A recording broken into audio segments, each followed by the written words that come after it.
परमेश्वर की उपस्थिति में आनंद की भरपूरी है। हालेलुया।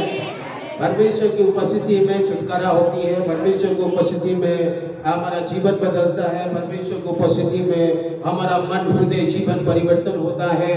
हम शांति पाते हैं, हम अनुग्रह पाते हैं, छुटकारा पाते हैं। हमारा जीवन प्रतिदिन परमेश्वर में नया होता जाता है। हालेलुया। हम विश्वास करते हैं, इसीलिए हम यहाँ पर हैं। उस महान परमेश्वर को मैं सबसे पहले धन्यवाद और स्तुति करता हूँ कि उन्होंने हम सबों को फिर एक बार इस पवित्र आराधना में आने के लिए सहायता किया कि उसकी पवित्र आराधना में आकर हम सब उसकी महिमा कर सकें, उसकी आराधना कर सकें और हमारे जीवन को समर्पित कर सकें और हमारा जीवन उन्नति की ओर बढ़ सके। और उसके साथ साथ कलीसिया के एल्डर्स के लिए, भाई बहनों के लिए, बच्चों के लिए और विशेष धन्यवाद देते हैं जबलपुर से आए हुए बहन लोगों के लिए कि इस कलीसिया में भी बहुत सारी बातों के लिए। तो आज के वचन हम जाने वाले, आज का वचन जो है पिछले संडे के वचन से जुड़ी हुई है। पिछले संडे हमने सुना था कि परमेश्वर की महिमा इससे होती है कि हम बहुत सारे फल लाएं। परमेश्वर पिता की महिमा होती है, परमेश्वर पिता की बड़ाई होती है, परमेश्वर का नाम ऊंचा होता है जब हम जीवन में फल धारण करते हैं, हम बियरिंग फ्रूट लाते हैं, हमारे डालियों में फल आता है तो परमेश्वर पिता आनंद होता है। हम जब हमारे बच्चे हमारे जीवन में हमारे बच्चे जब अच्छा फल लाते हैं, हमारे बच्चे जब अच्छे रिजल्ट लाते हैं, हमारे बच्चे जब अच्छे पढ़ाई करते हैं या कुछ भी अच्छाई करते हैं उनके जीवन में, तो माँ बाप को भी बड़ी आनंद होती है कि हमारे बच्चे बहुत अच्छी तरक्की कर रहे हैं, हमारे बच्चों का जीवन में शांति है, आनंद है, खुशियां हैं, बरकत है, आशीषें हैं। और जब हम भी ऐसे बढ़ने लगते हैं तो हमारा स्वर्गीय पिता भी जो स्वर्ग में है वो बड़ी आनंद और खुशी से भर जाते हैं। इसलिए बाइबल कहती है हमें यीशु मसीह में आ गए, यीशु मसीह में विश्वास किए, उद्धार पाए और यीशु को ग्रहण कर लिए। यीशु मसीह में आकर बपतिस्मा भी हमने ले लिया तो वहाँ खत्म नहीं हुआ। उसके बाद तो हमारा जिंदगी यीशु मसीह में एक रियल लाइफ, रियली यीशु के समान प्रतिदिन हम बढ़ने के लिए वहाँ शुरुआत हो जाती है। हमारा जीवन यीशु मसीह में बढ़ना शुरू हो जाता है। यीशु मसीह में हम जो है फल धारण करने के लिए प्रतिदिन अपने जीवन को तैयार करते हैं। और वहाँ पवित्र आत्मा, हम बपतिस्मा या यीशु को जब ग्रहण करते हैं और ये मन फिराकर विश्वास करके ग्रहण करके जब बपतिस्मा लेते हैं तो बाइबल कहती है पवित्र आत्मा हमारे अंदर में वास करना शुरू करता है। पवित्र आत्मा हमारे अंदर में वास करता है। बाइबल कहता है कि हमारा देह पवित्र आत्मा का मंदिर हो जाता है और पवित्र आत्मा जब हमारे अंदर में वास करता है तो हमारे जीवन में वो पवित्र आत्मा फल लाना चाहता है, वो फल लाना चाहता है।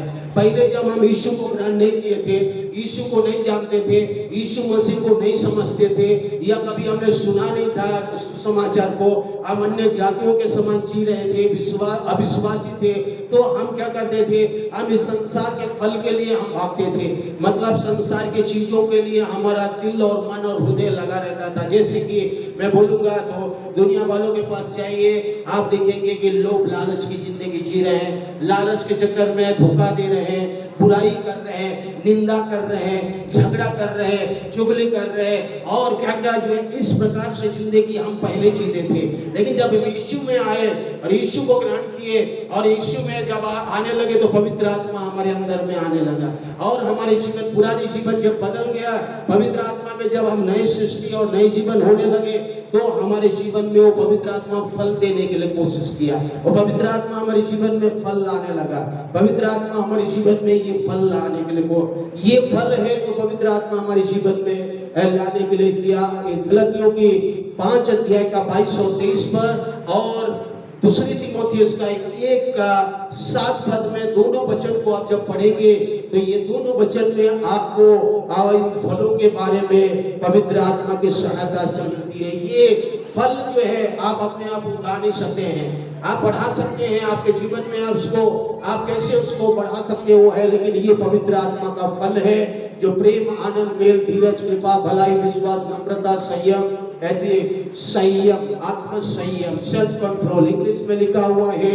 आप देखेंगे love, joy, peace, patience, kindness, goodness, faithfulness, gentleness, self control, against such things there is no law।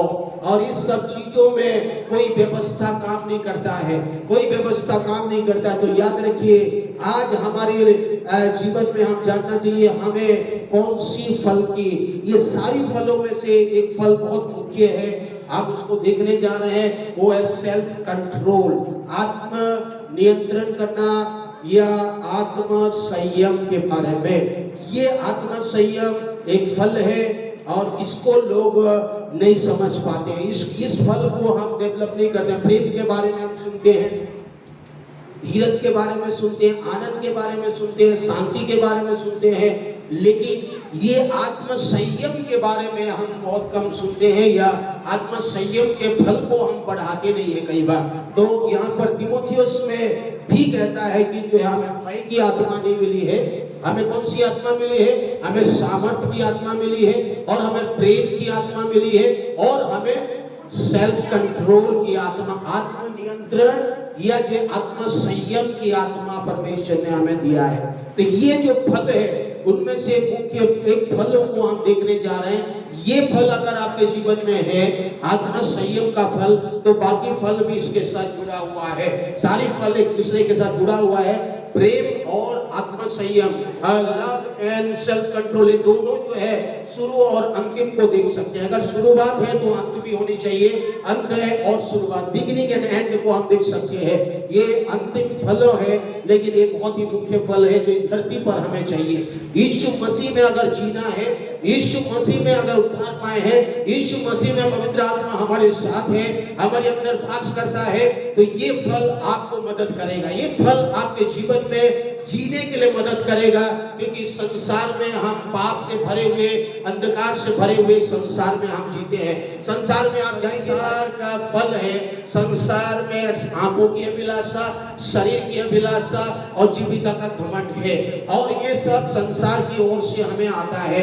शरीर की अभिलाषा आती है, आंखों की अभिलाषा आती है, जीवन की अभिलाषा आती है, कई प्रकार की अभिलाषाएं जब आती है, तो इन अभिलाषाओं से अगर हम जय पाना है, इन अभिलाषाओं को अगर अपने आप को कंट्रोल करना है, इन अभिलाषाओं से अपने आप को नियंत्रण करना है, तो आपको इस फल को और लेना पड़ेगा। पवित्र आत्मा को बोलना है, प्रभु मुझे ये फल में बढ़ना है, इस फल को मुझे आगे बढ़ाना है। और ये आत्म संयम या आत्म नियंत्रण जो है, ये पवित्र आत्मा ही मदद करता है। और पवित्र आत्मा स्वयं को नियंत्रित करने की क्षमता। मैं कुछ साल पहले किसी चर्च में या कहीं पर मैं गया था, मैं नहीं बताऊंगा सब डिटेल, लेकिन जब वो आत्मा में आराधना कर रहे हैं, तो जो है खड़े होके पूरा बाल को बिखरा हुआ है, बाइबल के ऊपर में चढ़ रहे हैं और आराधना कर रहे हैं, तो क्या पवित्र आत्मा नियंत्रण करना चाहिए या बाल बिखरे हुए को या बाइबल के ऊपर में चढ़ के आप वर्शिप करेंगे? पवित्र आत्मा ऐसे करने देगा? कौन उदाहरण बता, करने देगा? पवित्र आत्मा नियंत्रण करने वाला आत्मा है, आपको कंट्रोल करेगा, आपको नियंत्रण करेगा, आपको वर्शिप में करेगा, आपके चाल चलन में करेगा, आपके सोच विचार में करेगा, आपके देखने में करेगा, आपका सुनने में करेगा, आपके बोलने में करेगा, आपके जीवन में हर क्षेत्र में आपको पवित्र आत्मा नियंत्रण करने की कोशिश करेगा। और आपको नियंत्रण करने के लिए आपको भी मदद करना पड़ेगा, आपको भी बोलना है, पवित्र आत्मा मुझे भी मदद कर, ताकि मैं भी अपने आप को नियंत्रण करूं। ये नहीं कि हाँ जो मन में आया करता रहो, कल एक्सीडेंट हुआ, ब्रेक अगर गाड़ी में नहीं रहेगा तो एक्सीडेंट होगा। आप भीड़ भाड़ में जा रहे हैं, आपके पास हॉर्न नहीं है, ब्रेक नहीं है, आप गाड़ी ऐसे ही चला रहे हैं, तो आप ठोकेंगे, किसी ने इसको ठोक रहे, इसको ठोक रहे, इसको मार रहे, इसको मार रहे। आपको नियंत्रण करने के लिए पवित्र आत्मा आपके साथ है और आपको क्षमता देगा, आपको एबिलिटी करेगा, आपको एप्पल बनाएगा, आपको एनेबल करेगा, आपको शक्ति देगा, आपको सामर्थ्य देगा कि मैं कहां पर मैं अपने आप को संयम बरतूं, कहां पर मैं नियंत्रण करूं, विशेष रूप से किसी के भावनाओं, इच्छाओं या किसी व्यवहार में उनकी अभिव्यक्ति, विशेष रूप से कठिन परिस्थितियों में। जब हम कठिन परिस्थितियों में गुजर रहे हैं, जब हम कठिन परिस्थितियों में गुजर रहे हैं, जब हम दुख में, तकलीफ में या गमी में, घटी में, परेशान में, सताव में, अलग अलग अनुभव से गुजर रहे हैं, उस समय में आपको पवित्र आत्मा नियंत्रण करने के लिए कोशिश करेगा। आप भी अगर अपने आप को नियंत्रण कर दिए तो आपका जीवन आशीषित होगा। आमीन, हालेलुया। आप वहां से जय पाएंगे, आपको वहां शैतान नहीं हरा सकता है। हालेलुया। वहां शैतान आपको पीछे खींच सके, ऐसी अवस्था से हम गुजर रहे हैं, तो आपको पवित्र आत्मा कैसे मदद करेगा? आपको भी साथ देना है, आपको भी रुकना है और उसके बाद सोचना है। उसके बाद व्हाट वुड हैपन, क्या होने वाला है, उसके बाद आपको लगेगा कि क्या आप ये सही है, परमेश्वर की इच्छा के अनुसार है, परमेश्वर की योजना के अनुसार है, परमेश्वर इसको अनुग्रह करेगा, परमेश्वर मेरे काम को अनुग्रह करेगा, परमेश्वर मेरे जीवन को अनुग्रह करेगा, मैं जो बोल रहा हूँ वो क्या परमेश्वर को भा रहा है, मैं जो देख रहा हूँ उसको में भा रहा है। बच्चे जो देखना, बोलना, सुनने के बारे में केवल हम सब नहीं, बच्चों के लिए भी मैं बोलना चाहूंगा, क्या आज हमारे बच्चे मोबाइल को जो घंटे समय बिताते हैं, नियंत्रण है, हम आत्म संयम के बारे में हमको बताते हैं, और क्या जो है हमारे हम खुद मोबाइल घंटों जो है गलत ऐसी चीजों में समय बिताते हैं, हमारे पास टाइम नहीं रहता है, कई चीजों को ऐसे बोलते हैं जो हम नहीं बोलना चाहिए, उसको संयम बरतना चाहिए, कई चीजें हमें नहीं देखना चाहिए, उन चीजों को हम देखते हैं और जो है बोलते हैं, और जो नहीं सोचना चाहिए उसको हम सोचते रहते हैं, उसको हम सोचते रहते हैं। तो ये परमेश्वर की आत्मा कहती है कि ये संयम की आत्मा को आपको लेना पड़ेगा और उसे संयम करना पड़ेगा। यहाँ लिखा है ये मैं विदाउट सेल्फ कंट्रोल, जो व्यक्ति ये आत्म संयम या अपने आप को संयम या नियंत्रण नहीं करता है, वो कैसा है मालूम है? Like a city broken into and left without wall. एक शहर है जो खंडर बन चुकी है, ना इसकी दीवारें बची है, खंडर के समान है, ना उनके जो रक्षा करने के लिए दीवारें हैं। और जो व्यक्ति आत्मनिवारण के, आत्म नियंत्रण के बिना या आत्म संयम के बिना, एक व्यक्ति, एक पुरुष हो, स्त्री हो, बच्चा हो, ऐसी एक शहर के तरह हो जाता है जो टूट गया है, छोड़ दिया गया है और बिना दीवार के। आप समझ रहे हैं आत्म संयम कितनी महत्वपूर्ण चीज है इस संसार में जीने के लिए। इस संसार में प्रभु के लोगों के लिए पवित्र आत्मा का फल जो है कितने मुख्य ये है कि हमें कैसे पवित्र आत्मा संयम की आत्मा है, वो जो हमें नहीं बुलाया गया, हमेशा हमें याद रखना है यीशु मसीह के बच्चे हैं, यीशु मसीह के लोग हैं, पवित्र आत्मा मेरे साथ है, पवित्र आत्मा का फल मेरे जीवन में मुझे बढ़ाना है, मुझे क्या बोलना है एक बार सोचना है, नियंत्रण करना है। अगर मुझे लग रहा है कि मैं कुछ चीजें ऐसे बोल रहा हूँ और जो वचन के अनुसार ग्रहण योग्य नहीं है, तो उसको आपको संयम बरतना पड़ेगा। तो हम जब इस संसार में जीते हैं, जब हम इस संसार में रहते हैं, इस संसार में हमें परमेश्वर हमारे साथ है, पवित्र आत्मा हमारे साथ है, तो हमारे जीवन को हमेशा जानना चाहिए कठिन परिस्थिति आएंगे। यीशु भी कठिन परिस्थितियों में गुजरा, यीशु भी तकलीफ में गुजरा, यीशु को जब पकड़ाए, यीशु को पकड़ा गया, यीशु प्रभु है, मालिक है, उद्धार करता है, स्वर्ग और पृथ्वी को बनाने वाला। और जब यीशु मसीह से हम सीखते हैं कि वो आत्म नियंत्रण करता है, उसकी शिक्षाओं में आप देख सकते हैं, कोई तुझे एक गाल मारे तो दूसरा गाल दे दो, कोई तुझे एक मील ले जाए तो तुम और भी चले जाओ। ये सब जो है यीशु ने जो कहा है, ये सब किसका है? आत्म संयम के बारे में कहा। कोई तुझे एक मारे तो तुम भी मारो, नहीं का वहां पर तुम नियंत्रण करो, अपने आप को नियंत्रण करो, संयम करो। कोई तुम्हें एक बोल रहा है तो मैं 2 बोलूंगा, कोई 4 बोल रहा है तो मैं 8 बोलूंगा, कोई 2 बोल रहा है तो मैं 10 बोलूंगा। तो आपका आत्म नियंत्रण का शक्ति खत्म हो रहा है, आप पवित्र आत्मा का फल जो है खत्म हो रही है। पवित्र आत्मा का फल यही है कि आपका संयम की शक्ति को बढ़ाना है, और आपकी आत्म संयम की शक्ति आपकी बोलचाल में बढ़ेगा। आपका यही तो फल है, यही तो फल है, यही तो फल है जो आप में परमेश्वर उसको प्रसन्न होता है। और यही उनमें से एक फल है जो परमेश्वर को भाता है और मनुष्यों को भी भाएगा। अगर परमेश्वर को भाएगा तो मनुष्य को तो 100% भाएगा। यीशु मसीह हमारे लिए आए, परमेश्वर की इच्छा को पूरा करने के लिए आए। और जब यीशु मसीह को पकड़ाने के लिए उस बगीचे में आए, तो नहीं जानता कि मैं अपने पिता से विनती कर सकता हूँ और वो स्वर्गदूतों का 12 पलटन से अधिक मेरे पास अभी उपस्थित कर देगा। परंतु पवित्र शास्त्र की वे बातें ऐसी ही होना अवश्य है, कैसे पूरी होगी।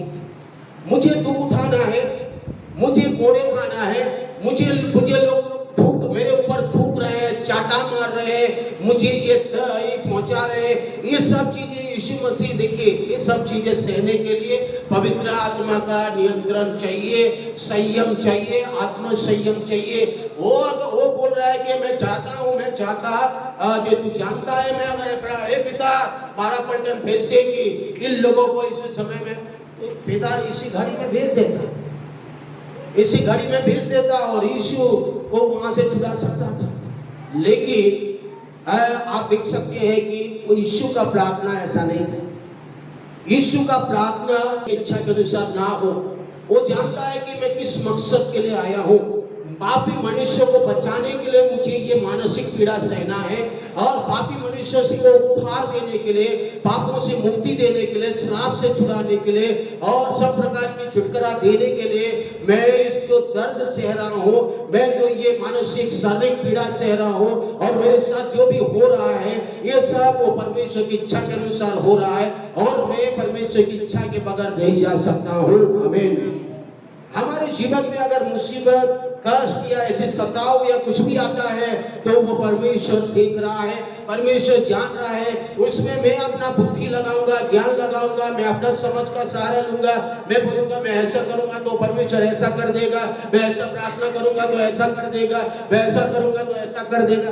तो ये मत सोचिए ये होने वाला है। परमेश्वर की इच्छा के अनुसार अलाइनमेंट होना चाहिए, जुड़ना चाहिए, और परमेश्वर के इच्छा के अनुरूप आपका प्रार्थना भी होनी चाहिए, और उस अनुरूप के साथ आपको पवित्र आत्मा मदद करेगा कि संयम के साथ आप कैसे प्रार्थना के साथ परमेश्वर को भाने वाला बन जाए। यहाँ पर प्रभु यीशु मसीह स्वयं अगर ये कह रहा है, मैं अगर प्रार्थना करता तो 12 पलटन आता, एक पलटन में 6 जो है अलग अलग पलटन, मतलब एक कमांडर के पीछे हजारों जो स्वर्गदूत है वो आके मेरे लिए लड़ाई करते, इन लोगों के साथ लड़ाई करते। लेकिन मैं परमेश्वर की इच्छा जो मेरे लिए रखा गया है, परमेश्वर की भली योजना जो रखा है, परमेश्वर जो मेरे लिए और आशीष रखा है, जो परमेश्वर ने जो अनुग्रह रखा है, उससे हटकर मैं नहीं जाऊंगा। मेरा जीवन को मैं नियंत्रण करूंगा। वहां पर यीशु और ये प्रार्थना में कैसे नियंत्रण करें, अपने मुंह को प्रार्थना करने। हम कई बार प्रार्थना करते हैं, प्रभु उनको परेशान करना, प्रभु उन लोगों को ऐसा करना। ये कौन सी प्रार्थना है? प्रभु ऐसी कभी प्रार्थना नहीं किया है। प्रभु यीशु मसीह का प्रार्थना में आप जाइए, यीशु मसीह ने किसी को प्रार्थना परेशान करने के लिए कभी नहीं किया है। हर मनुष्य को यीशु मसीह प्रेम किया, जो सताया उसके लिए बोलता है ये लोग नहीं जानते, इनको माफ क्षमा कर दे। जो परेशान हटखटा उतारे है, प्रभु इनको नहीं पता, इन्हें क्षमा कर दे। और इनके लिए मैं विनती प्रार्थना करता हूँ, ये लोग उद्धार पा जाए। कौन सी आज हम विश्वासी एक दूसरे के विरुद्ध में बोलना, एक दूसरे के विरुद्ध में सोचना, एक विरुद्ध में करना, बातें करना, क्या परमेश्वर पिता नहीं सुनता है? परमेश्वर पिता नहीं जानता है?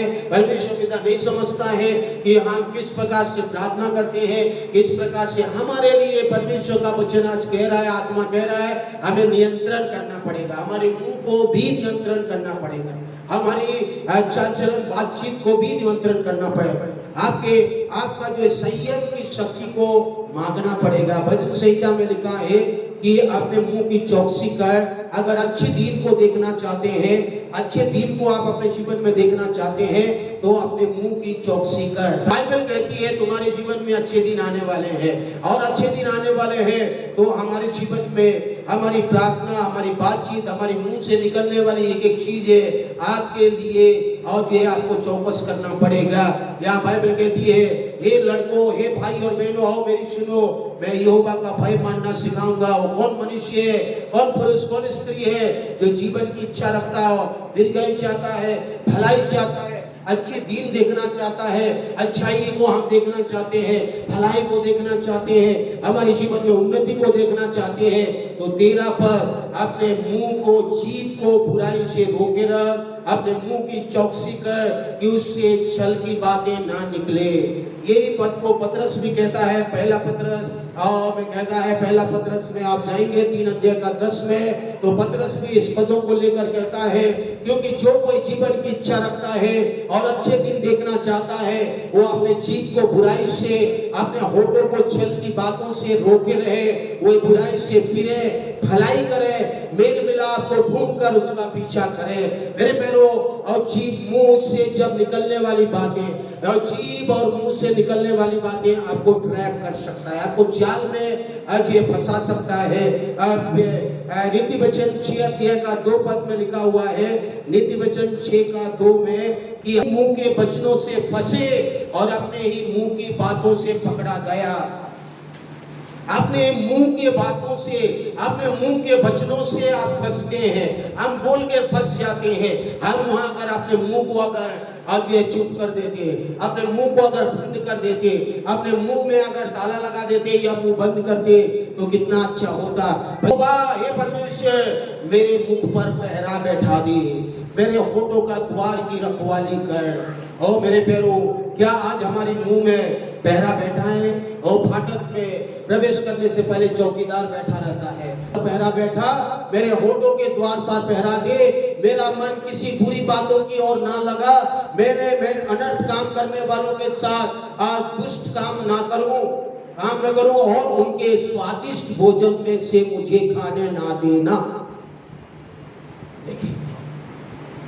देखिए यहाँ तक कि भोजन को भी ले आया, आपने खाने में भी कंट्रोल नहीं है। जो आया भैया खा लो खा लो खा लो खा लो, इतने खाने आए कि मत पूछो। आज तो खाने के लिए लोग परेशान हैं, क्या है कैसा है। परमेश्वर ने हमें संयम की आत्मा दिया है। अगर मेरे किसी व्यक्ति को बीपी शुगर है, वो अगर बहुत खाएगा तो बीपी शुगर बढ़ेगा, और बहुत सारी चीजें करेगा तो बढ़ेगा। तो देखिए, स्वादिष्ट भोजन को खाने से बचने के लिए यहाँ बाइबल कह रहा है, प्रार्थना भी कर रहे हो, मुझे नहीं खाना है स्वादिष्ट भोजन की, जो मुझे खाने की भी नियंत्रण करना है। आज जंक फूड खा के सब जंक हो गए हैं। तो मेरे प्यारों, आपको नियंत्रण करना है, बच्चों को जंक फूड से दूर रखें। और आपको समझना होगा, यह दुनिया की ऐसी चीजें जो संसार के लोग खाते हैं, उससे अपने आप को बचाकर आप समझे कि परमेश्वर कौन सा खाता है। दानियल के पास चाहिए, खाने की बात आई तो दानियल कैसे संयम बरतता था। संयम बरतना सीखे। देखिए, खाने में, खरीदारी में, कुछ लोगों को आप देखिएगा, मैंने देखा है, पैसा मिल गया तो चलो भैया आज सुपर बाजार, कल डीबी मॉल, कल परसों यहाँ पर, नरसों वहाँ, और महीना खत्म होते ही पैसा खत्म, अकाउंट, अरे फिर रोना गाना शुरू। What is this? मैं कहता हूँ, आपके पैसे का भी आपको नियंत्रण करना सीखें। आपको पैसे को कैसे इस्तेमाल करना है जाने। आपको परमेश्वर ने पैसा दिया है, इसका मतलब ये नहीं कि आप मनमर्जी उसको उड़ाएंगे। परमेश्वर की महिमा के लिए परमेश्वर ने दिया है। परमेश्वर ने जो दिया है उसको सही तरीका से इस्तेमाल होनी चाहिए। मैं नहीं करना हो कि जो जरूरत चीजों को नहीं खरीदे, जो आपको जरूरत है वो चीजें ना करे, लेकिन लाविशली और जो है बेवजह फुजल की खर्चा जो आपको नुकसान पहुंचा रहा है आपके फाइनेंशियल को, उसको भी आपको नियंत्रण करने के लिए पवित्र आत्मा को मांगना पड़ेगा। दानियल 1 का 8 पर दानियल ने अपने मन में निर्णय लिया, ठान लिया कि वो राजा का भोजन खाकर और उसके पीने का दाख मधु पीकर अपवित्र ना हो। इसीलिए उसने फौजों के प्रधानों से विनती की कि उसे अपवित्र ना होना पड़े। परमेश्वर ने फौजों के प्रधानों के मन में दानियल के प्रति कृपा और दया भर दिया, और फौजों के प्रधानों ने दानियल से कहा, मैं अपने स्वामी राजा से डरता हूँ, क्या तुम्हारा खाना पीना उसी ने नहीं ठहराया है? कहीं ऐसा ना हो कि वह मेरा और तेरा मुंह तेरे संग के जवानों से उतरा हुआ और उदास देखा, और तुम मेरा सिर राजा के सामने जोखिम में डाल रहे हो। दानियल के पास जब ये सब आया तो दानियल को संयम देखे, संयम बरतना है। ये नहीं कि खाना देकर खुशबू देकर बह जाना है, और जो है थोड़ी पल भर की खुशी के लिए आपको जो है आगे की आशीषों को आप नष्ट कर रहे हैं। देखिए, हम खुशबूदार खाना, ये कैसे हम नियंत्रण को खोते हैं, कैसे हम अपने शरीर को जो है कैसे करते हैं। दानियल को देखिए, इतना अच्छी चीजें होने के बाद भी परमेश्वर की आत्मा से भरा हुआ दानियल कहता है, मुझे ये सब नहीं, मुझे क्या खाना है? नीचे कहता है वो साग पात मुझे बना, साग। आज तो हमारे बच्चे साग पात कहाँ खाते हैं साग पात? चिप्स दे दो खाएंगे, बिस्किट दे दो, चिप्स दे दो और क्या क्या जो है जंक फूड दे दो, सब खाएंगे। लेकिन ये जवान लड़का दानियल 18 साल की उम्र में सागपात राजा का खाना नहीं खा रहा है, बाबिलोन में पहुंचा। तो हमें नियंत्रण कैसे करना है, हमको कैसे नियंत्रण करके जो आपने हमारे पारिवारिक जीवन में दानियल को देखे, दानियल के साथ उसके साथ और भी 4 थे, और बाइबल कहती है उन्होंने सब कुछ नियंत्रण करना शुरू किया। आत्म संयम को यहाँ दिखा रहा है, आत्म संयम को यहाँ दिखा रहा है। तो याद रखिए भोजन को जो है भोजन में खाने में, मैं नहीं कह रहा हूँ कि खाना नहीं खाना चाहिए, ये नहीं कह रहा हूँ कि ये नहीं, लेकिन आपको लग रहा है कि ये गलत है, आपको लग रहा है कि ये जो है मेरे नुकसान है, मेरे फाइनेंस को नुकसान पहुंचा रहा है, मेरे शरीर को नुकसान पहुंचा रहा है, मेरे जीवन को नुकसान पहुंचा रहा है, ये चीजों से मुझे तकलीफ होगी या ऐसा कुछ होने वाला है, आप समझ रहे हैं, जानते हैं ये चीजें आगे को मुसीबत को लाने वाला है। तो वहीं से आपको उसको नियंत्रण करना सीखना पड़ेगा, उसको आपको नियंत्रण करना है। पवित्र आत्मा को बोलना है मुझे पवित्र आत्मा मुझे सहायता करे ताकि मैं इस प्रकार से नियंत्रण कर सकूं। मैं ये 5 अध्याय तो भी यीशु मसीह ने वहां कहा, देखिए 29 में, यदि तेरी दाहिनी आंख तुझे ठोकर खिलाए तो उसे निकाल कर फेंक दे, क्योंकि तेरे लिए यही भला है कि तेरे अंगों में से एक नष्ट हो जाए और तेरा शरीर नरक में ना डाला जाए। मेरे प्यारो, आपकी आंख को भी कंट्रोल करना है। देखिए हमारे बच्चे, आज मैं कई बार देखता हूँ हमारे बच्चे मोबाइल में लगे, माँ बाप चिल्ला रहे हैं बेटा ये कर दे, सुनाई नहीं पड़ रहा है। बच्चे इतनी मोबाइल में मगन है और जो है मोबाइल में इतनी ज्यादा है कि बच्चों को ना हमारी आवाज सुनाई दे रही। बच्चे अगर गलत चीजें देखेंगे तो उनका बिहेवियर भी ऐसा दिखेगा। आज जैसा देखेंगे माइंड में ऐसा आएगा, ऐसा काम करना शुरू करेंगे, क्योंकि आंखों से आएगा अंदर में, माइंड में चलेगा, फिर वो काम करना शुरू करेगा। दाऊद राजा ने आज जो है देखा, फिर मन में सोचा, फिर उन्होंने पाप किया, फिर क्या क्या बहुत बड़ा पाप करके और हत्या और व्यभिचार में फंस गए।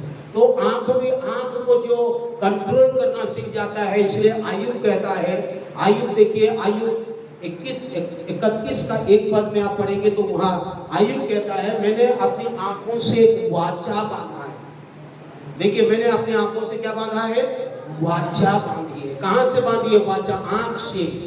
मैं अपनी आंख से वाचा बांधा है, फिर मैं एक जवान औरत को कहीं ना देखने पाऊं। मतलब वहां पर आप पढ़िए, लोगों को आंख से कैसे पाप होती है, आंख देखने के बाद कैसे हम सोचते हैं, वो चाहे भोजन को देखे, चाहे कोई भी किसी को भी देखे, चाहे मोबाइल में कुछ भी देखे, चाहे बॉलीवुड या हॉलीवुड स्टार को देखे या कुछ भी देखे या कुछ भी, आंख में जब आप देखेंगे तो वो आपके माइंड में स्ट्राइक करना शुरू करे। अगर आप सोचने लगे तो गए आप पाप कर रहे हैं, वहां पर आप पाप में उलझेंगे। और बहुत सारे लोग आज आंखों से पाप करते हैं। इसलिए यीशु मसीह ने कहा आपके आंख दिए के समान है। देखिए यहाँ पर लिखा हुआ है आपके आंख दिए के समान है और आपका दिया आपके आंख है। आपकी आंखें दीपक है जो आपके शरीर को प्रकाश प्रदान करती है। जब आपकी आंख अच्छी होती है तो आपका पूरा शरीर से प्रकाश से भर जाता है, लेकिन जब तुम्हारी आंख खराब होती है तो तुम्हारा पूरा शरीर अंधेर से भर जाता है। और यदि प्रकाश तुम्हें लगता है कि तुम्हारे पास वास्तव में अंधेर है तो वह अंधेरा कितना गहरा है।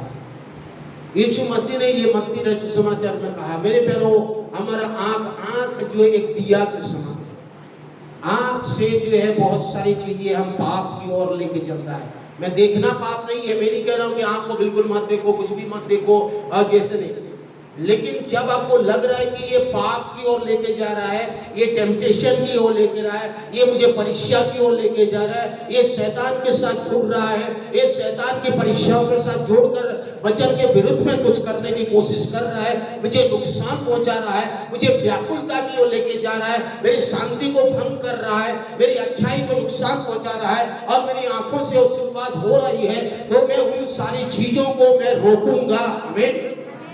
कितने लोग आज आप रोकते हैं? बताइए कितने लोग रोकते हैं? इसीलिए यीशु ने कहा तुम्हारी आंख को निकाल कर फेंक दो। ऐसे नहीं कहा कि फेंक क्या ऐसे क्या बोलूं, कुछ चप्पू लेके ऐसे आंख को खोद के भैया फेंक दो, आंख को काट दो बोला तो ऐसे लाओ भैया तलवार लाओ, मेरा हाथ पाप कर रहा है, काट देता हूँ फेंक देता हूँ, ऐसे कहा यीशु ने? नहीं कहा।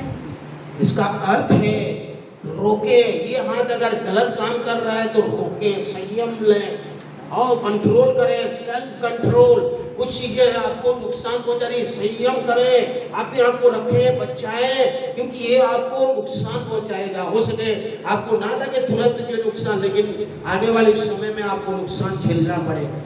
और मेरे भाइयों एक बेस्ट उदाहरण इस संयम का मैं यूसुफ के जीवन में देखता हूँ। यूसुफ के जीवन में उत्पत्ति का 39 में आप जाएंगे यूसुफ के बारे में तो आप यहाँ देख सकते हैं। उत्पत्ति 39, जेनेसिस चैप्टर 39 7 पद से नीचे में यूसुफ सुंदर और रूपवान था। इस बातों के पश्चात ऐसा हुआ कि उसके स्वामी पोतीफर की पत्नी ने यूसुफ की ओर आंखें लगाई और कहा मेरे साथ सो, पर उसने अस्वीकार करते हुए अपने स्वामी को पत्नी हुए अपने स्वामी की पत्नी से कहा सुन, जो कुछ इस घर में मेरे हाथ में है उससे मेरा स्वामी कुछ नहीं जानता। उसने अपना सब कुछ मुझे मेरे हाथ में सौंप दिया है। इस घर में मुझसे बड़ा कोई नहीं। उसने तुझे छोड़ जो उसकी पत्नी है मुझसे कुछ नहीं रख छोड़ा। इसलिए भला है मैं ऐसी बड़ी दुष्टता करके परमेश्वर का अपराधी क्यों बनूं? मेरे पैरों संयम, सेल्फ कंट्रोल, सेल्फ कंट्रोल। उनके यूसुफ के पास सब कुछ अधिकार था। यूसुफ के पास सब कुछ अधिकार होने के बाद भी यूसुफ जो है, देखिए यूसुफ अपने आप को कैसे संयम बरत रहा है। संयम बरतने का 2 कारण यहाँ पर आप देखेंगे। एक, उसको परमेश्वर का भय है। परमेश्वर के विरुद्ध में मैं पाप नहीं करूं, क्योंकि परमेश्वर की आंखें मेरे पर लगी हुई है। परमेश्वर की आंखें लगी है। परमेश्वर यहाँ के धर्मियों पर लगी रहती है और बुराई और भलाई को देखता रहता है। और जो परमेश्वर की आंखें मेरे पर है, मेरा परमेश्वर के विरुद्ध में मैं कैसे पाप कर सकता हूँ? मेरा परमेश्वर के विरुद्ध में कैसे मैं बोल सकता हूँ? मेरे परमेश्वर के विरुद्ध में मैं कैसे देख सकता हूं? मेरे परमेश्वर के विरुद्ध में मैं कैसे काम कर सकता हूं? क्योंकि मेरा परमेश्वर की आंखें, मेरा परमेश्वर मेरे साथ है। पवित्र आत्मा मेरे साथ है। पवित्र आत्मा मेरे मध्य में वास करता है। पवित्र आत्मा मेरे साथ है, मुझे चलाना चाह रहा है। पवित्र आत्मा मुझे बढ़ाना चाह रहा है। और मैं कैसे पवित्र आत्मा के विरुद्ध में मैं पाप कर सकता हूं? नंबर 1। नंबर 2, जो मुझे सौंपा गया है और उसके पत्नी को छोड़ के सब कुछ उसके पास है, सब कुछ उसको लिखा जुखा देना पड़ेगा। और वहां पर उस जो है उस पोतीफर के घर और जो सबसे बड़े जो है वहां सेनापति था, राजा का सेनापति का हकीम का घर का जब वो और जो खजांची बना दिया गया, यूसुफ को खजांची, धन दौलत का चाबी उसके पास है, नौकर चाकर का अधिकार उसके पास है। और तो सारी अधिकार पोतीफर में उसको दे दिया। बस एक ही अधिकार नहीं दिया कि उसकी पत्नी को छोड़ के सारी अधिकार जो भी वो कर सकता है। और जो विश्वास, और जब वो आएगा तो पूछेगा कि तूने जो मैंने तुझे दिया, जो 2 टका दिया या 5 टका दिया, और तो क्या मेरे लिए विश्वास योग्य रहा? तूने मैंने जो तुझे दिया, क्या तू फेथफुल रहा? और जो यीशु मसीह भी एक दिन पूछेगा। इसलिए यूसुफ को 2 चीजें नियंत्रण करने की शक्ति दिया। एक था परमेश्वर के विरुद्ध में मुझे पाप नहीं करना है।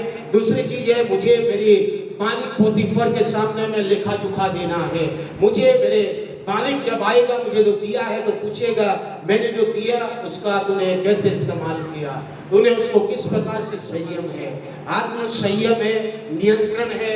आप किस प्रकार से आपके जीवन में, केवल इस बातों को मैं नहीं बोल रहा हूँ, दुनिया में आप जीते हैं, आपके पैसे हो, आपके धन हो, आपके परिवार हो, आपके समय हो, समय को कैसे आप बर्बाद कर रहे हैं? अगर घंटों घंटों घंटों मोबाइल में, टीवी में, सीरियल देखने में और दुनिया में गपशप करने में, चुगली करने में, फोन में, ये सब चीजें, तो आपको परमेश्वर बोलेगा जो समय दिया ये समय और लौटेगा नहीं। इस समय को आपको सही उपयोग करने के लिए आपको नियंत्रण करना पड़ेगा कि हाँ, कैसे मैं इसको नियंत्रण करूं, कैसे मैं इसको सही नियंत्रण में डालूं, कैसे मैं इसको सही तरीके करूंगी कि प्रभु यीशु मसीह के लिए सब कुछ लिखा जोखा देना पड़ेगा।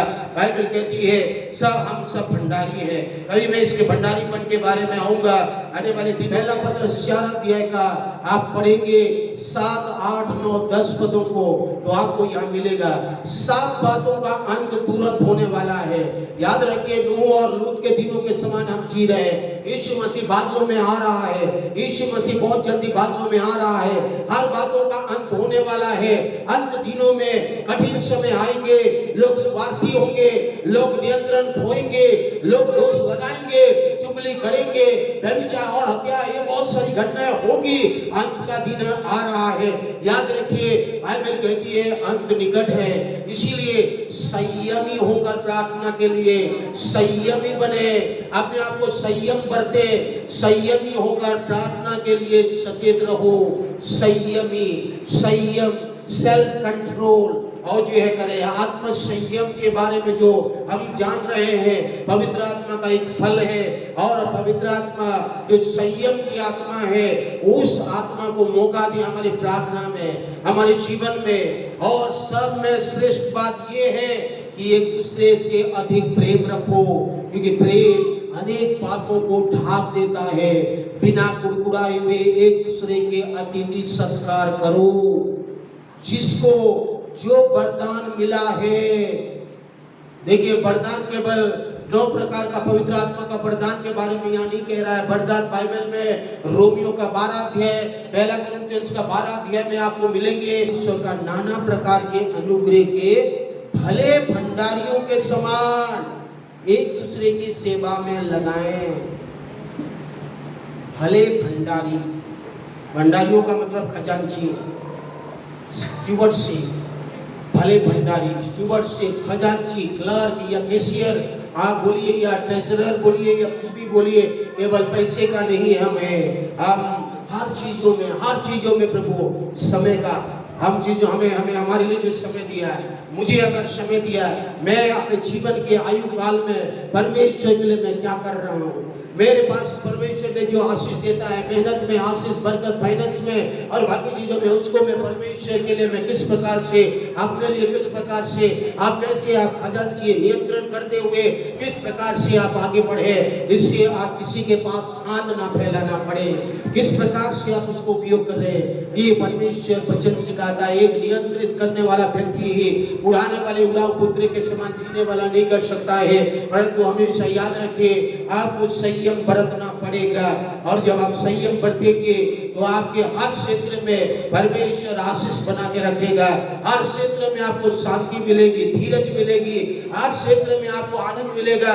चाहे आप कठिन समय में गुजरेंगे, लेकिन पवित्र आत्मा आपको मदद करता रहेगा, पवित्र आत्मा आपको मदद करेगा, पवित्र आत्मा सहायता करेगा। और इसलिए पौलुस एक पद का कहता है, पौलुस कहता है हर एक पहलवान सब प्रकार का संयम करता है, संयम बरतता है पहलवान। विश्वासी लोग भी अगर ये ऐसी संयम बरतना सीखे, वे तो एक मुरझाने वाले मुकुट पाने के लिए ये सब करते हैं, परंतु हम तो उस मुकुट के लिए करते हैं जो कभी मुरझाने का नहीं। हालेलुया। हम किसकी दौड़ में दौड़ रहे हैं? हम यीशु मसीह की दौड़ में दौड़ रहे हैं, यीशु मसीह के साथ दौड़ रहे हैं, उस निशानी की ओर दौड़ रहे हैं, अनंत जीवन की मार्ग की ओर दौड़ रहे हैं। हमारी दौड़ सियोन की यात्राओं की ओर हो रही है, जहाँ कभी हमारे मुकुट मुरझाने वाला नहीं है। इस दुनिया के मुकुट मुरझा जाएगा, दुनिया की प्राइस खत्म हो जाएगी, आएगी, नष्ट हो जाएगी। उसके लिए अगर इतना संयम लोग बरतते हैं, तो क्या हम उसके लिए इतना संयम बरतना चाहिए? परमेश्वर में संयम बरतने के लिए अपने बातचीत में, सोच विचार में, शरीर में, आत्मा में, प्राण में परमेश्वर हमें बता रहा है। और पौलुस भी यहाँ पर कह रहा है, इसलिए मैं इसी रीति से दौड़ता हूँ। पौलुस कह रहा है मैं इसी रीति से दौड़ता हूँ, परंतु लक्ष्यहीन नहीं, लक्ष्यहीन होकर मैं नहीं दौड़ता हूँ। मैं भी कि हाँ दुनिया के लोगों के समान खाओ पियो, मौज करो, मस्ती करो, एंटरटेनमेंट करो, ये करो वो करो और नष्ट हो जाओ और खत्म हो जाओ, नरक में जाओ, इसके लिए मैं नहीं दौड़ता। मैं दौड़ रहा हूँ विश्वास के साथ परमेश्वर को देख के दौड़ रहा हूँ, विश्वास की कुश्ती लड़ रहा हूँ, मैं विश्वास की अच्छी कुश्ती में लड़ना चाहता हूँ, विश्वास में हालेलुया आगे बढ़ सकूं, विश्वास की कुश्ती लड़ते हुए यीशु के आगमन के लिए तैयार हो सकूं, उस प्रतिफल पाने के लिए आगे बढ़ सकूं। परंतु उससे समान नहीं जो हवा में फिरता हुआ लड़ता है, और परंतु मैं अपनी देह को मारता कूदता और बस में लाता हूँ। ऐसा ना हो कि औरों को मैं प्रचार करके आप ही मैं किसी रीति से निकम्मा ठहरूं। दूसरों को बताना बहुत अच्छा लगता है, दूसरों को सिखाना बहुत अच्छा लगता है, लेकिन खुद के जीवन में हमको अच्छा नहीं लगता है। अगर मैं आपको प्रचार करूं, कोई पास्टर प्रचार करे या कोई विश्वासी बोले और या प्रार्थना करे या कुछ भी करे अगर वचन के अनुसार और ऐसा ना जिए तो वो तो निकम्मा है, डिस्क्वालीफाई हो जाएगा वो, और then he will be disqualified. Disqualify हमें नहीं होना है, हमें निकम्मा नहीं ठहरना है, अपने आप को संयम बरतना है, अपने शरीर की अभिलाषा को रोकने के लिए, आंखों की अभिलाषा को रोकने के लिए, आपके मुंह से निकलने वाली बातें क्या उसको रोकने के लिए आपको संयम बरतना है। आपकी हालेलुया और जो वचन कहता है और सुनने में क्या हो जाओ, तत्पर हो जाओ, बोलने में धीरा हो जाओ, धीमा हो जाओ, और क्रोध में भी धीमा हो जाओ। आपको 1 अध्याय का 19, हे मेरे प्रिय भाई और बहनों, ये बात तुम जान लो, हर एक मनुष्य सुनने के लिए तत्पर, बोलने में धीरज और क्रोध करने में भी धीमा है। मसीह ने हमें आत्मा दिया है, यीशु मसीह ने हमें पवित्र आत्मा का फल दिया है, यीशु मसीह ने हमें संयम की आत्मा दिया है, यीशु मसीह ने हमें सामर्थ की आत्मा दिया है, यीशु मसीह ने हमें प्रेम की आत्मा दिया है, और यीशु मसीह ने आत्मा संयम की आत्मा नियंत्रण की समय दिया है, ताकि हम अपने को कैसे संसार में जिए, कैसे हम संसार में प्रभु को प्रसन्न करें, परमेश्वर की इच्छा को पूरा करते हुए परमेश्वर के लिए कितना फल लाए, परमेश्वर का फल में हम बढ़े, एक फ्रूटफुल लाइफ जीवे, एक बहुतायत का जीवन, एक भरपूरी का जीवन को महसूस करें। संयम का फल जो हमारे लिए है, हमारे जीवन को जीने के लिए कितना महत्वपूर्ण है, आप समझ लीजिए। आज हमने देखा दानियल के जीवन में, हमने स्वयं देखा यीशु मसीह ने कैसे इस्तेमाल किया, और हमने देखा यूसुफ के जीवन में, हमने देखा बाइबल में, और भी आप जाइए, आप देखिए वहां पर कैसे वो जो है कैसे नियंत्रण किया जाता है, कैसे अपने इंद्रियों को, गलत चीजों को, इमोशंस को,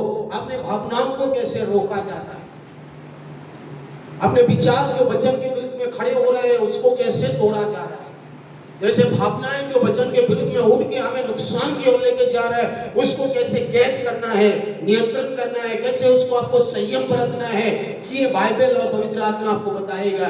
पवित्र आत्मा का सहायता से इस वचन आपको सिखाएगा कि मुझे किस प्रकार से प्रभु यीशु मसीह में बढ़ना है, मेरी बातों से लोग आशीष, अनुग्रह और शांति पाना चाहिए। जब मैं देखूं तो परमेश्वर मुझे भी देख रहा है, मैं जब बोलूं तो मेरा परमेश्वर सुन रहा है, मेरे ऊपर परमेश्वर की आंखें। संयम बरतना पड़ेगा, संयम बरतना। अगर आप संयम नहीं बरतेंगे तो आपके शरीर, आपका प्राण, आपकी आत्मा और जो है डेंजर में जा सकता है, खतरे में जा सकता है, आप परेशान हो सकते हैं, आप परेशानी का सामना आप होंगे। परमेश्वर तो आपको नहीं छोड़ेगा, आपको परमेश्वर नहीं छोड़ेगा, लेकिन आप परेशान होंगे। परमेश्वर नहीं चाहता है कि आप परेशान हो। कौन सा माँ बाप चाहते हैं कि हमारे बच्चे परेशान हो? कौन से माँ बाप हम हैं कि हमारे बच्चे परेशान होते रहे? कौन सा माँ बाप है दुनिया में? अगर हम परेशान होते रहेंगे कि स्वर्गीय पिता जो स्वर्ग में बैठा है वो क्या बड़ी खुश होगा? नहीं होगा, वो बिल्कुल नहीं होगा। वो चाहता है कि मेरी आराधना, प्रार्थना करने वाले, मेरे चुने हुए लोग, मेरे लोगों से खरीदे गए लोग और संयम बरत कर मेरी महिमा के लिए और फल बढ़ाए, फल में बढ़े, बहुत सारा फल लाए और अपने फल को भी बना के रखे और फल भी लाए, फल भी में भी बढ़े और परिपक्वता की ओर बढ़े, परिपक्वता की ओर बढ़े। फूल बनकर ना गिर जाए, फूल बन के ना गिर जाए, फूल से फल बने, छोटा फल होके बड़ा बढ़ के परिपक्व हो जाए। परिपक्व हो जाएंगे तो हो सके लोग पत्थर मारे, लोग हो सके उनको न दीजिए, तोड़ने के लिए क्या क्या करे, दर्द होगा, लेकिन वो परिपक्वता के साथ मेरे साथ गहरा संबंध बना के जिएंगे। हालेलुया। मेरे प्यारों, हमारे यीशु मसीह ने क्रूस पर सब कुछ हमारे लिए कर दिया है। यीशु मसीह हमें पवित्र आत्मा दे दिया है। पवित्र आत्मा में वो हमारे संयम की आत्मा है, वो संयम का फल है। वो आत्म संयम का फल है। हमें जब हम जीते हैं संसार में तो हमें क्या करना है? परमेश्वर की अच्छाई के लिए कर रहे हैं, परमेश्वर की महिमा हो रही है कि नहीं, कि मेरी फायदे के लिए बस हो रही है, मेरे स्वार्थ के लिए जी रहा हूँ। हाँ, मेरा भी फायदा होना चाहिए, परमेश्वर का हो ना हो, मेरी बुरी अभिलाषा ही पूरा होना चाहिए, परमेश्वर की भलाई हो ना हो। तो मेरे प्यारों, आज याद रखिए, आज हमारे जीवन को जांचने की जरूरत है। आज हमारे जीवन को समर्पित करें। परमेश्वर हमें आशीष का स्रोत बनाया है। स्वर्गीय पिता परमेश्वर, आप स्वर्ग में विराजमान हैं, आप स्तुति और महिमा बड़ाई प्रशंसा के योग्य परमेश्वर। आपने स्वर्गीय पिता अपना इकलौता पुत्र को हमारे लिए दिया, अपने लहू देकर यीशु हमें खरीदा, चुना और बुलाया, और ताकि आपके आंगनों में हम रह सकें, आपकी उपस्थिति में, आपके आंगनों में रहकर आप आपके लिए जी सके, आपकी महिमा कर सके, संसार में आपकी बड़ाई कर सके, आपके लिए बहुत सारे फल ला सके। स्वर्गीय पिता परमेश्वर, इसी से आपकी महिमा होती है कि हम आपके लिए फल लाते रहे। आज जो हमने फल सुना है, इस आत्म संयम का फल, आत्म नियंत्रण का फल को जो हमने आज हमने सुना है, आपके वचनों से हमने सुना है। रब यीशु, आप इस धरती पे रहने का समय में, आप भी कठिन समय में आपने गुजरा। रब यीशु, आपको भी लोगों ने फूका, चाटा मारा, सरकंडा लगाया, आपको भी प्रभु यीशु हालेलुया भला बुरा कई प्रकार की परेशानियों की करने की कोशिश किया। प्रभु यीशु मसीह, आपने भी आत्म नियंत्रण का फलों को आपने उपयोग किया, पवित्र आत्मा का सहायता से आगे बढ़ते गए, छे पाते गए। ऐसे ही दानियल ने किया, यूसुफ ने किया, और प्रभु यीशु हम सब इन दिनों में ऐसे आत्म नियंत्रण का फलों को अपने शरीर में, प्राण में, आत्मा में, हमारे इंद्रियों में सहायता करें परमेश्वर पिता। हालेलुया। जितने भी आए हैं उनकी इंद्रियों में आप कार्य करें, उनकी आंखों में आप छुए, उनके कानों को छुए परमेश्वर पिता, उनके मुंह को भी आप छुए परमेश्वर हालेलुया, ताकि उनके जीवन बदले, उनके चाल चलन बदले, उनकी बातचीत बदले, वहां देखना सुनना बदले, और प्रभु यीशु आपको उठाने के लिए, आपको ग्रहण योग्य होने वाला बन जाए पिता परमेश्वर। आए हुए सबके लिए हम धन्यवाद और स्तुति करते हैं। पवित्र आत्मा परमेश्वर, आपकी सहायता हमें चाहिए है, पवित्र आत्मा मुझे चाहिए, यहाँ आए हुए सबके जीवन में आपकी सहायता चाहिए। आपके सहायता के बगैर हम कुछ नहीं कर सकते हैं। और प्रभु यीशु, आप सामर्थ देते हैं, वैसे पौलुस कहता है, और जो मुझसे सामर्थ देता है उसमें मैं सब कुछ कर सकता हूँ। हालेलुया। प्रभु यीशु, हमें आत्म संयम की शक्ति से भर दे यीशु हालेलुया, ताकि हम बुराई से जय पाते रहे, बुराई के बदले भलाई करते रहे।